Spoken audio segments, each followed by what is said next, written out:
الحسد مذكور في القرآن، تمام، بس طبعا دي حاجة أساسية.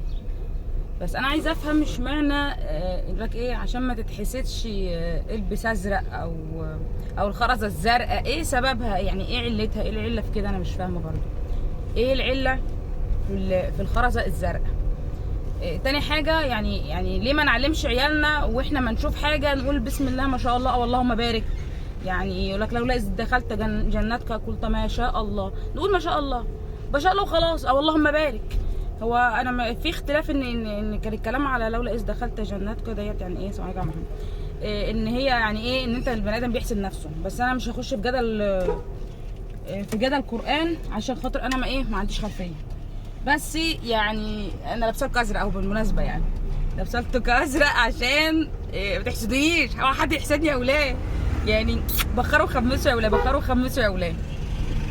اللهم صل على سيدنا محمد. فلو حد عنده خلفيه عن حوار اللبس الازرق ده او الخرزه الزرقاء، اشمعنى اللون الازرق؟ يعني انا عايزه افهم اشمعنى اللون الازرق، ايه خلفيتها؟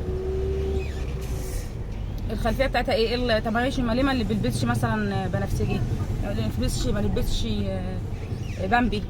اشمعنى اللون الازرق هو اللي بيمنع الحسد؟ بيمنعه ازاي اصلا؟ يعني هو اللون بيمنعه ازاي؟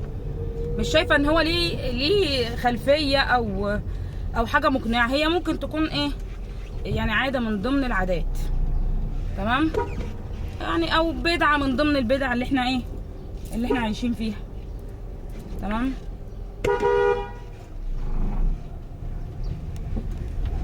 عيلتنح، ما علينا. فلو حد عنده خلفيه يا جماعه يكتب لي في الكومنتات، لو سمحت اكتبوا لي في الكومنتات الخرزه الزرقاء دي سببها ايه، وانا لابسه الازرق اهوت عشان الخرزه الزرقاء، تمام. السلام عليكم.